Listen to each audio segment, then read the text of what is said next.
Assalamualaikum warahmatullahi wabarakatuh. Perkenalkan, nama saya Saiful Mukminin dengan NIM 220187 kelas RA6 Manajemen.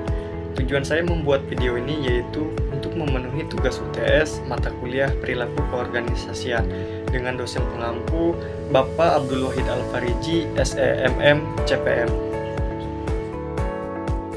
Baik, di sini saya akan menjelaskan mengenai sikap dan kepuasan kerja dalam organisasi. Nah, yang pertama ada sikap kerja. Sikap kerja sendiri adalah perasaan atau pemikiran karyawan terhadap pekerjaan mereka. Nah, sikap ini mencakup komponen emosional, kognitif, dan perilaku. Sikap kerja yang positif dapat mencerminkan antusiasme, komitmen, dan keterlibatan yang tinggi terhadap pekerjaan mereka. Sedangkan sikap kerja yang negatif bisa mencerminkan ketidakpuasan, ketidakpedulian, atau bahkan keengganan dalam melakukan pekerjaan. Selanjutnya yang kedua ada kepuasan kerja. Kepuasan kerja sendiri adalah tingkat kesenangan atau kepuasan yang dirasakan oleh individu terhadap pekerjaan mereka. Nah, hal ini adalah evaluasi subjektif yang mencerminkan seberapa jauh ekspektasi karyawan terhadap pekerjaan yang terpenuhi. Nah, kepuasan kerja sendiri dapat meliputi berbagai aspek seperti kondisi kerja, gaji, hubungan dengan rekan kerja, kesempatan untuk pengembangan karir, dan juga keseimbangan antara kehidupan kerja dan pribadi. Selanjutnya yang kedua yaitu faktor-faktor yang dapat mempengaruhi sikap dan kepuasan kerja dalam organisasi. Nah, yang pertama ada kondisi kerja.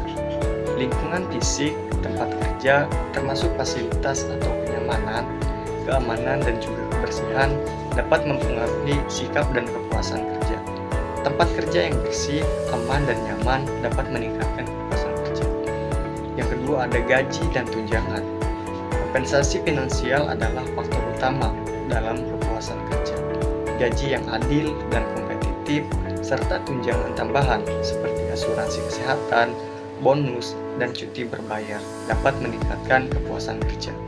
Yang ketiga ada hubungan dengan rekan kerja dan atasan. Nah, hubungan interpersonal di tempat kerja termasuk hubungan dengan rekan kerja, atasan, dan juga bawahan sangat berpengaruh terhadap sikap dan kepuasan kerja. Komunikasi yang baik, dukungan, dan kerjasama yang harmonis dapat menciptakan lingkungan kerja yang positif. Yang keempat yaitu kesempatan pengembangan karir.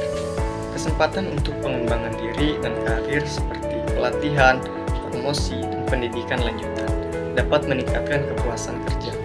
Karyawan yang merasa bahwa mereka memiliki kesempatan untuk berkembang dan maju dalam karir mereka cenderung lebih puas dengan pekerjaan mereka. Yang kelima yaitu kebijakan dan manajemen organisasi. Kebijakan dan praktik manajemen yang adil, transparan, dan konsisten dapat mempengaruhi kepuasan kerja. Kepemimpinan yang efektif, kebijakan yang mendukung keseimbangan kerja kehidupan, dan juga praktik manajemen yang etis sangat penting. Yang keenam yaitu desain pekerjaan. Desain pekerjaan termasuk keragaman tugas, otonomi, dan umpan balik dapat mempengaruhi sikap dan kepuasan kerja. Pekerjaan yang menantang dan bermakna serta memberikan tanggung jawab dan otonomi cenderung meningkatkan kepuasan kerja. Yang ketujuh yaitu keseimbangan kerja kehidupan. Keseimbangan antara tuntunan pekerjaan dan kehidupan pribadi juga mempengaruhi kepuasan kerja.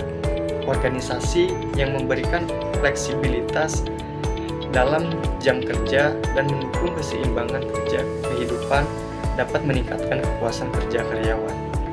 Jadi, dengan memahami dan mengelola faktor-faktor ini dapat dengan baik dapat membantu organisasi menciptakan lingkungan kerja yang positif dan juga meningkatkan kepuasan kerja dan pada akhirnya meningkatkan kinerja organisasi secara keseluruhan. Selanjutnya yaitu contoh sikap dan kepuasan kerja dalam organisasi. Di sini yang pertama contoh sikap kerja dalam organisasi. Di sini ada sikap positif, antusiasme dan dedikasi, yaitu karyawan yang selalu menunjukkan semangat tinggi dalam menyelesaikan tugas-tugasnya. Misalnya, seorang karyawan yang datang lebih awal untuk mempersiapkan pekerjaan dan selalu siap membantu rekan kerja. Yang kedua ada inisiatif dan kreativitas, yaitu karyawan yang proaktif dalam mencari solusi dan memberikan ide-ide baru untuk kemajuan organisasi. Contohnya, seorang karyawan yang mengusulkan sistem baru untuk meningkatkan efisiensi kerja. Yang kedua ada sikap negatif. Di sini yang pertama ketidakpuasan dan keluhan, yaitu karyawan yang sering mengeluh tentang tugas-tugas atau kondisi kerja. Misalnya, seorang karyawan yang selalu mengeluh tentang beban kerja yang dianggap terlalu berat tanpa mencoba atau mencari solusi. Yang kedua yaitu apatis dan kurang motivasi. Jadi, karyawan yang tidak menunjukkan minat atau usaha dalam pekerjaannya, contohnya seorang karyawan yang sering datang terlambat dan menghabiskan waktu bekerja dengan bermalas-malasan. Di sini yang kedua yaitu contoh kepuasan kerja dalam organisasi. Di sini ada kepuasan tinggi. Yang pertama yaitu karyawan yang terlibat dan termotivasi.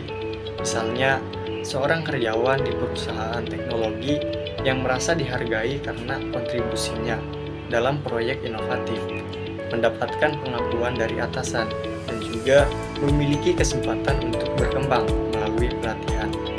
Yang kedua yaitu lingkungan kerja yang mendukung.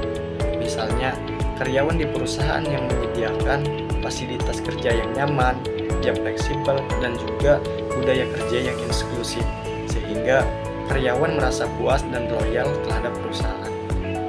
Selanjutnya kepuasan rendah. Yang pertama karyawan yang merasa terabaikan, misalnya seorang karyawan di perusahaan manufaktur yang merasa kontribusinya tidak diakui, gaji tidak kompetitif, dan tidak ada peluang untuk promosi atau pengembangan karir. Yang kedua, kondisi kerja yang buruk. Misalnya, karyawan di lingkungan kerja yang tidak aman, penuh tekanan, dan minim dukungan dari manajemen, yang menyebabkan tingkat kepuasan kerja yang rendah. Mungkin hanya itu yang dapat saya sampaikan, kurang lebihnya mohon maaf. Assalamualaikum warahmatullahi wabarakatuh.